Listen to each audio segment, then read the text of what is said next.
गौतम बुद्ध के पिता का नाम शुद्धोधन था। वे कपिलवस्तु के राजा थे। बात उस समय की है जब गौतम बुद्ध का जन्म भी नहीं हुआ था। राजा शुद्धोधन की कोई संतान ना थी। इसी कारण संतान प्राप्ति की चाहत में वे सदैव चिंतित रहा करते थे। संतान प्राप्ति की चाहत में ही उन्होंने 2 विवाह किए थे। राजा शुद्धोधन की बड़ी रानी का नाम महामाया और छोटी का नाम प्रजावती था। धीरे धीरे समय गुजर रहा था। राजा शुद्धोधन अब अधेड़ अवस्था से वृद्ध अवस्था की ओर बढ़ने लगे थे।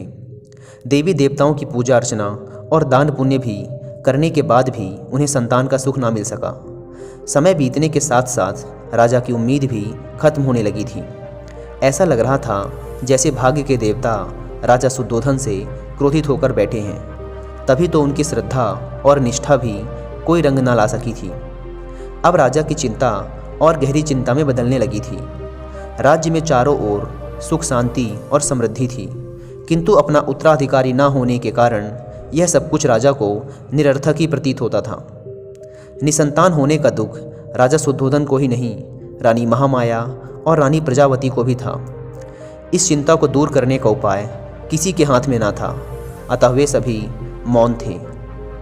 एक समय की बात है कि रानी महामाया रात्रि काल में अपने इष्ट देव का स्मरण कर सैया पर लेट गई। लेटते ही उनकी आंख लग गई और उनकी आंखों के सामने भिन्न भिन्न प्रकार के सुखद स्वप्न चित्र तैरने लगे। स्वप्नों का तांता रात भर लगा रहा। स्वप्न आते रहे और सुखद अनुभूति देकर गायब होते रहे। रात्रि का अंतिम प्रहर चल रहा था।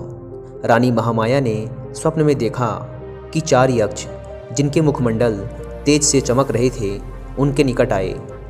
यक्षों ने रानी को प्रणाम किया और पुष्प के समान बड़ी कोमलता से उन्हें उठाकर एक ओर उड़ चले। जिस वायुमंडल से होकर यक्ष रानी को लेकर उड़ रहे थे, उसमें बड़ी ही मनमोहक सुगंध फैली हुई थी।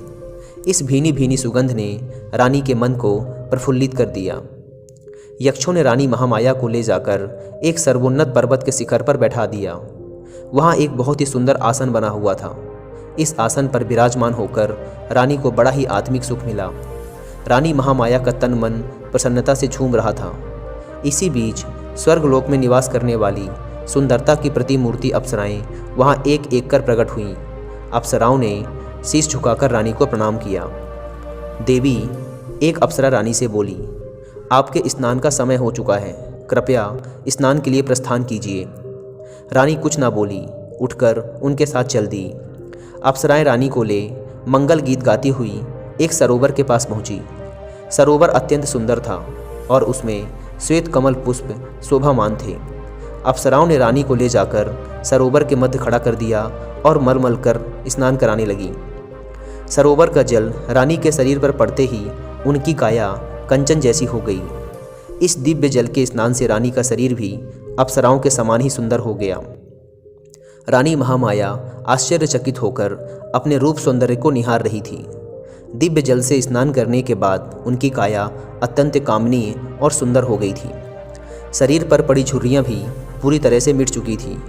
ऐसा लग रहा था जैसे मानो रानी के जवानी के दिन वापस आ गए हों। रानी फिर से एक बार जवान सी लग रही थी।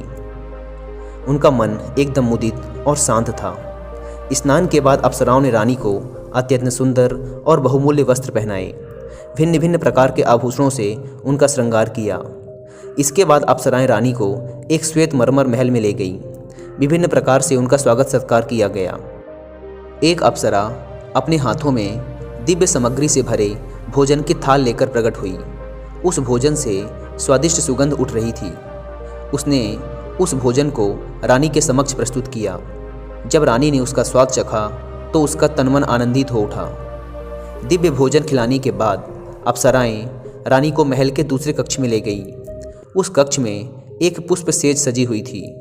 अप्सराओं के आग्रह पर रानी पुष्प सज्जित सेज पर विश्राम करने लगी। उस सेज के सामने ही रानी को एक स्वर्ण शैल और उस पर मंडराता सुंदर हाथी अपने अत्यंत निकट आता हुआ प्रतीत हुआ। हाथी ने कमल के पुष्प से रानी के दाएं अंग पर धीरे से प्रहार किया और फिर छोटा और छोटा होता हुआ एकदम बहुत छोटा हो गया और एकाएक रानी के गर्भ में जाकर समा गया। रानी ने भय और आश्चर्य से तुरंत अपनी आंख खोल दी। अब रानी को पता चला कि वह स्वप्न देख रही थी। बड़ा ही आश्चर्यचकित कर देने वाला और सुखद स्वप्न था। आँख खुलते ही जिसका समापन हो गया था। जब राज ज्योतिषी ने स्वप्न के फल की गणना कर बताया कि उनके यहाँ एक यशस्वी पुत्र रत्न का जन्म होगा, तो उनकी प्रसन्नता की कोई सीमा ना रही। राज ज्योतिषी की घोषणा ने जैसे राजा रानी और प्रजा के ऊपर से चिंता की कालिमा को समाप्त कर दिया था। राजमहल में छाया सन्नाटा धीरे धीरे सिमटने लगा था। ज्यों-ज्यों रानी महामाया का गर्भकाल पूर्ण होने की ओर अग्रसर हो रहा था, त्यों-त्यों राजमहल में प्रसन्नता बढ़ती जा रही थी। अब गर्भकाल लगभग पूर्ण होने को था। उस काल की प्रथा के अनुसार रानी अपने प्रथम शिशु को अपने माता पिता के घर पर ही जन्म देती थी। इसे अत्यंत शुभ माना जाता था। ऐसा ही विचार कर रानी महामाया को उनके माता पिता के पास भेजने की व्यवस्था की गई, ताकि वे अपने प्रथम शिशु को वहीं पर जन्म दे सके। राजा की आज्ञा से एक सुंदर रथ को फूल मालाओं और मोती मणियों से सुसज्जित किया गया।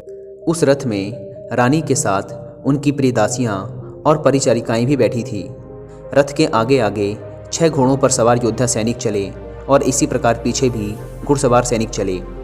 धीरे धीरे रानी का यह काफिला आगे बढ़ता जा रहा था कि लुम्बिनी वन के निकट रानी को तीव्र प्रसव पीड़ा होने लगी।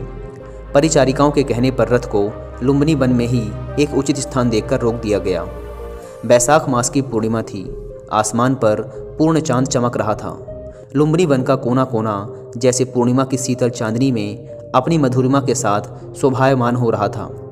इस बैसाख पूर्णिमा को जैसे सदियों से लुम्बिनी वन में एक महान घटना के घटने की प्रतीक्षा थी, और प्रतीक्षा की घड़ियां धीरे धीरे समाप्त होती जा रही थी। यह घटना ईसा से लगभग 564 वर्ष पूर्व की है, यानी कि आज से लगभग 2500 वर्ष पहले की। रानी महामाया प्रसव पीड़ा से आकुल लुम्बिनी वन में पुष्पों से आच्छादित वृक्ष के नीचे विश्राम कर रही थी, और परिचारिकाएं उनका तरह तरह से ध्यान रख रही थी। प्राकृत द्वारा निर्धारित शुभ घड़ी और शुभ पलों में रानी महामाया ने एक सुंदर स्वस्थ शिशु को जन्म दिया। शिशु के जन्म की शुभ सूचना अविलंब कपिलवस्तु भेज दी गई। कपिलवस्तु में राजा शुद्धोधन और रानी प्रजावती की खुशी की सीमा न रही। पूरा राजमहल विभिन्न प्रकार के मोतियों, मणियों और दीपमालाओं से सजा दिया गया। राजा शुद्धोधन और रानी प्रजावती ने पुत्र प्राप्ति से प्रसन्न होकर निर्धनों और ब्राह्मणों को खुले हाथों से दान देना प्रारंभ कर दिया। राजा ने अपनी प्रिय पत्नी महामाया और नवजात शिशु को लुम्बिनी वन से कपिलवस्तु बुला लिया। राजमहल में उनका बड़े हर्ष के साथ स्वागत किया गया। एक दिन आसित ऋषि दरबार में पधारे।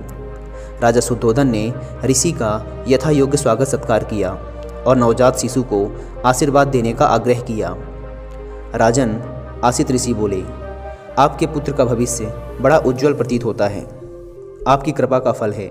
ऋषिदेव राजा शुद्धोधन सिर झुकाकर बोले, आप कृपा करके मेरे पुत्र को आशीर्वाद दीजिए।